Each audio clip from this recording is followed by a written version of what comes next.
sometimes misunderstand what a magical process is for. Any magical process, if it's effective, is for the purpose of imprinting in our deep mind a thought form. And that thought form produces whatever results we are trying to achieve, or eliminating a current thought form within our deep mind that's causing situations that we want to eliminate. If the process is something that your deep mind takes to, it's a good process for you. If it's a process that your deep mind doesn't take to, then it's not a good process for you. But how do you know? How do you know if the process works? By keeping track of it and by looking at whether or not you got a result that you can verify. A lot of people have very ambiguous goals. They say, oh, I want wealth, or I want health, or I want safety. And those are great goals to have, but as a spell, as a thought form, how do you know when you've gotten those things if you don't have any kind of benchmark in your spell? How do you even know if you achieved it? Wealth could be anything if you got a paycheck, but if it's a spell to pay off a particular bill or a specific amount of income, you can check it off and say, yes, I got that. Or you can say, no, that didn't happen. The no, that didn't happen is the one that nobody wants to look at. And that's the most powerful part of becoming a successful magician or witch, is by noticing when it doesn't work. If it didn't work, that's so important. Those are data that you want. Like in any kind of scientific experiment, when it doesn't work, that's important, because then you got to go back to the drawing board and retool things. Why didn't it work? What was the issue? Either our goal was ambiguous, or we were trying for something that we don't have faith in. Remember the basics, that witch's pyramid: faith, imagination, will, and secrecy. All four of those things need to be in balance, but if faith is not there, you don't get a result. And faith is based on experience. Blind faith is not the same thing as magical faith. Blind faith is a belief. I believe so. I believe it might happen. We don't want belief. We want certainty in our magic. That's faith. Faith is certainty. Just because I can't see it with my eyes doesn't mean I don't absolutely know it's on its way or that it's working. I know that it's there on the invisible plane. Therefore, I know it's just a matter of time in three-dimensional reality before it manifests. There's no question. That's the kind of faith we need. And you can't develop that kind of faith if your goals are ambiguous and or you're reaching for things that you know you can't get. Somebody on Discord was complaining, if I already had the kind of faith that you're talking about, then I'd be a very powerful magician already. And that's exactly my point. If you have the faith that your spell is working, then it will work. Especially if you have the other three parts to your pyramid equally intact: the imagination, the will, and the secrecy. But that faith is usually the hardest one. And so people get stuck on these processes because it's an ego device, not only in magic, but in everything, to get addicted to process in order to be distracted from whether or not you're getting results. The ego would prefer that you don't get results. The ego is much more interested in you running after the next process because, it must be the process. It must be the process. It might be the process. It might be that whatever the spell method that you used didn't take because your deep mind didn't relate to it for some reason or another. But frequently, that's not the issue. More frequently, the issue is that you didn't have faith in it. And the faith wasn't there because you either didn't have anything to hang your hat on, as far as you were very ambiguous, or you were trying to move so far out of your current magical sphere of influence that there was no possible way. So we have to determine our current magical sphere of influence, and we do that by determining our success rate. Do we have results? Yes or no? Both are important data. Both are important. If we didn't have the results, that's good to know. Or if we got what we wanted, that's good to know. And that's how we start to determine what our current sphere of influence is. If we are getting verifiable results, then we're working at least within the sphere of influence. If we're moving too far, too fast outside of our sphere of influence and we're not getting results, we need to know that too.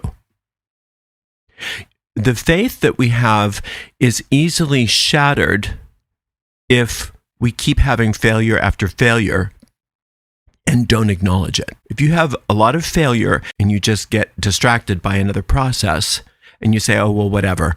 What's most important is that I burn the candle. What's most important is that I'm being real witchy. That's shattering your faith. And what you do is you get stuck in a process addiction and you never get what you want. So it's super important that we are clear about whether our magic is working and that we start to determine where the parameters currently are. So we can work within those parameters, and as we become more successful within those parameters, we expand those parameters. And it can snowball pretty quickly. Success begets success. Failure begets failure. Now, failure doesn't beget failure if you're looking at it as a success. If your spell didn't work and you're saying, oh, good, I'm glad to notice that. Let's figure it out. Was I moving beyond my sphere of influence? Was I being ambiguous in my goal? Did I not have the other parts of the witch's pyramid intact? Or was it my process? What was it? Let's figure it out. Let's troubleshoot it. That kind of failure, when you use it as a tool to become better at your craft, no longer is a failure. You can chalk that up as a success. It may not have been a magical success as far as getting you the result, but it's a success in that you learn how to start having magical successes, either by pulling back and working more within your sphere of influence or whatever else you've determined was the problem. So if we look at things scientifically as magicians and witches, rather than superstitiously, we're in the driver's seat. We start to learn that there are certain things that work really well for us.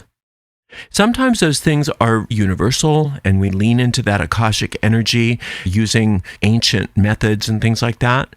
And sometimes that's not what works for us. Sometimes we notice what works for us is very simple. Everybody's different.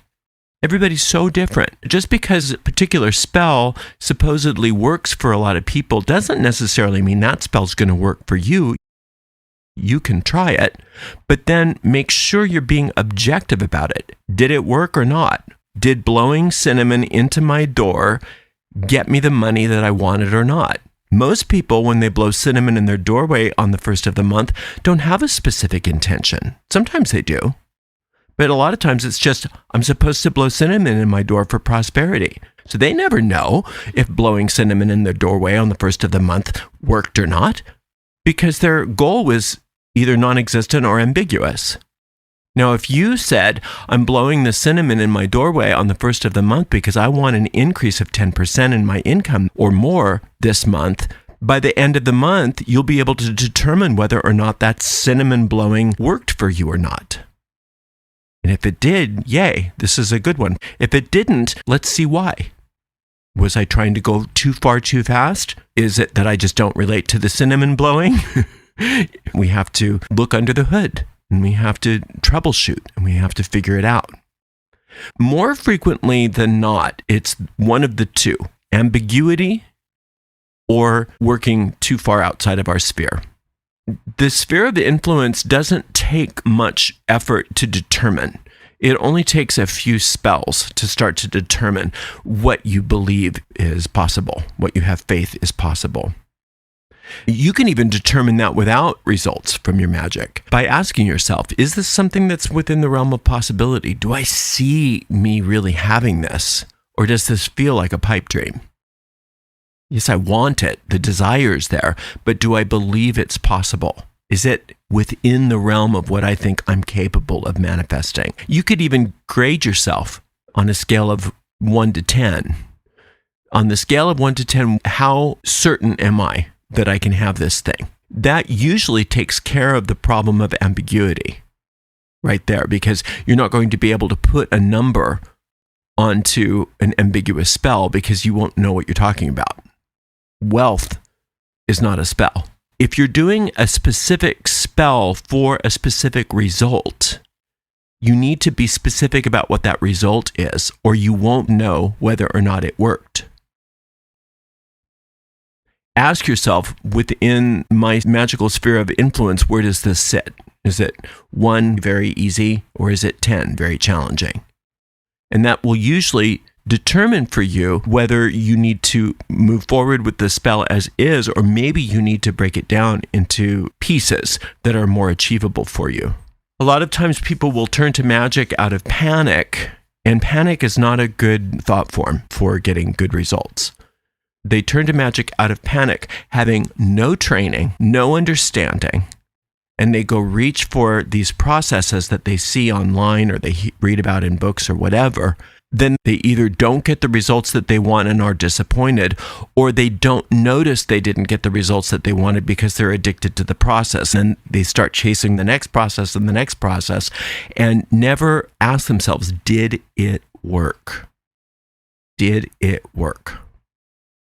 When your goal is becoming a powerful, successful, magical practitioner, it is essential for you to start out in any spell you're working, determining where that sits in your current magical sphere of influence. And if you don't have that sense of absolute faith and certainty that it's coming through, that it's going to work for you, you probably would do better pulling back on your goal rather than just going forward with the spell. Now, if you go forward with the spell and it doesn't work, it won't have as detrimental of an effect on your overall magical faith if you take that opportunity to troubleshoot it and acknowledge, this didn't work the way I wanted it to work, and I'm going to figure out why. Then it does become a type of success for you. So it's not detrimental for us when our spells fail, when we acknowledge the failure and figure it out, because then that transforms that failure into a success. Ultimately, when we have magical success, that does more for our faith than anything else.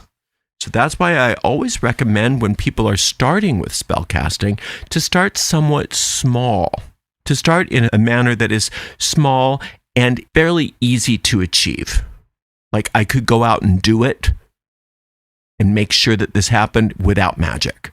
As you start having more success in those smaller spells, then you start to press on the edges of your sphere of influence. Something that might be a little bit of a stretch, but you still see this is definitely within the realm of probability for me. And then you start to learn how to ride the edge of that magical sphere of influence and press on it a little bit and a little bit and a little bit each time you cast a spell. And that's how that sphere expands rapidly. You want to have a greater success than failure rate, especially in the beginning. And then when you do have a failure, don't feel bad about it, figure it out, but do acknowledge it when something works or doesn't work. If you can't assess whether your spell was a success or a failure, then the spell itself wasn't written very well. It wasn't the best goal if you don't know whether or not it worked. Well, maybe it worked. I wasn't attacked, so maybe the protection spell worked because I haven't been attacked. Maybe a better idea for that would be, am I feeling safe? Am I feeling protected? Am I feeling certain? Do I have a sense of safety within me all the time? Or have I still been feeling vulnerable? That's a better way of determining whether or not your protection spell worked. You want to feel safe. You want to feel protected. And if you're still feeling vulnerable and you're always looking over your shoulder, it probably didn't work. Your spell didn't work. Because if your spell really did work, then that means that you are protected and that there's nothing to fear. If you did a spell for wealth and you got some money, it probably worked. But if you did a spell that was for a specific amount of money, or, it's usually this or something better, or a particular job, this or something better. We don't want to limit ourselves with our thought forms. You could determine, yeah, I got the money or I didn't. Yes, I am employed or I'm not. It worked or it didn't. If it hasn't worked after a couple months, it's possible that it was a failure, depending on how long-term of a goal that was. But usually it's within a couple months that I at least see some sort of a development in the situation. Usually even sooner than that, I see some sort of development with it. I definitely feel good about whatever it is. If you're doing a spell and you're asking yourself, did it work? Did it work? One of the ways that you can determine the success of your spell is objective reality. Another way you can determine the success of your spell is how you feel. If you're still feeling certain about it, if you're still feeling good about it, it's just a matter of time, it's possible your spell is still manifesting. If you don't feel good about it and you don't have results, it's possible that your spell failed. And if your spell failed, you need to tell yourself, this didn't work. Now, if you don't keep any kind of records, if you don't keep a magical diary of any type, it's going to be a lot more challenging for you to determine what went wrong. You can, if you have a decent memory, but frequently it's not so much, I used bayberry instead of lavender. That's what the problem was. It's usually not that. It's usually something more along the lines of, I was going for too much too soon. I was ambiguous as to what the goal was. Or one of the other points of the pyramid, I kept telling everybody what I was doing. I kept telling everybody what my goal was. I didn't keep the secrecy. I wasn't able to create an experience of what this was in my own mind, my imagination. I wasn't able to create or conjure the experience that I wanted. Usually we call that visualization, but it doesn't have to be visual.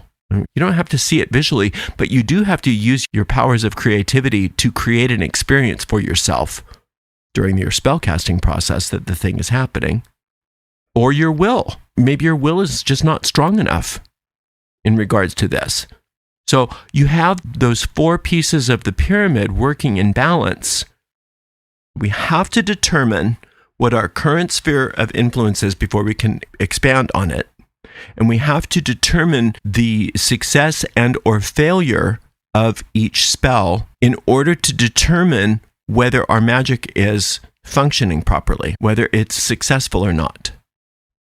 We've got to be careful not to get sucked into process addictions as a substitute for having a clear-cut analysis of whether our spell was successful or not. It's very easy to just say, whatever, I'm going to go do this new thing that I heard about.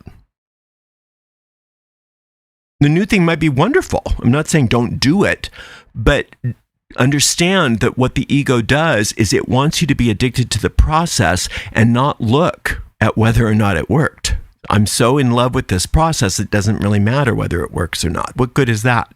I mean, it's fine if that's what you want. All you want to do is cast spells, but you don't care if they manifest. But for most of us, the spell casting, it can be fun. Yeah, it can be fun, but it's a means to an end. It's not the spell casting process in and of itself that's more important to me than the outcome of that operation. In fact, for me personally, the less I have to do, the better. I don't want to have to do another bunch of stuff if I can help it. I would rather be able to streamline it and make it very simple, easy, and effective, and have verifiable and repeatable results in my magic than to always be beholden to a bunch of processes that may or may not work for me. It's absolutely wonderful and fine to be involved in magical operations, and they can be so much fun. They can be so enjoyable, and I think it's great, and you should do them.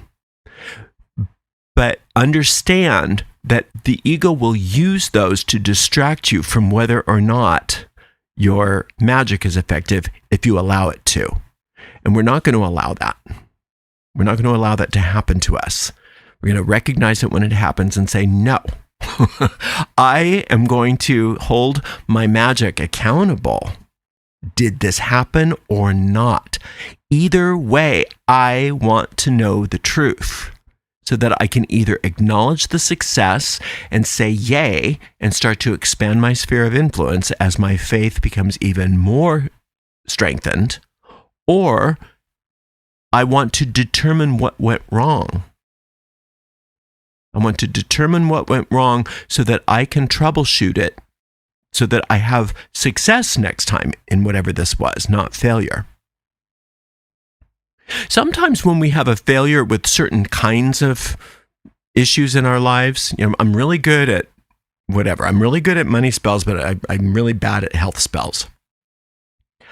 Sometimes if we notice that, that's important, because then what we want to troubleshoot isn't so much the process, isn't so much the technical side of it, but what are my beliefs in regards to health versus money? Why is it that my faith is so good with money, but it's not so good with health?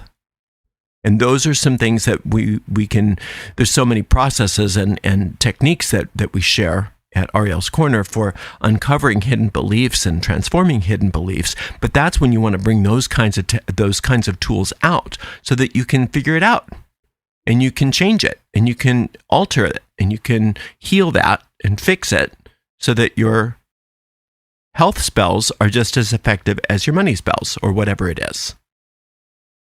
So you have the inalienable right to go for what you want in this life, and to have the things, do the things, and be the things you want. But you got to start with where you are. It's important that we understand we have to start with where we are and expand from there.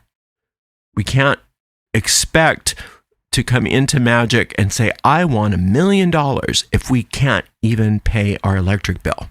We got to start with where we are and expand into the $1 million if that's truly what we want. A lot of times once we start expanding like that, we realize, oh, it wasn't really the $1 million that I wanted. It was just financial security or whatever.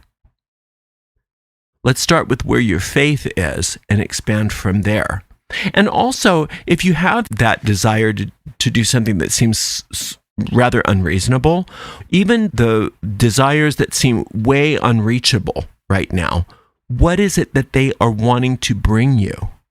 What's the essence of those desires? And if you find the essence of those desires, you can find ways to increase the essences of those and manifest the essences of those that are right now within your magical sphere of influence. Even long before you can maybe achieve those objective goals that seem so far-fetched.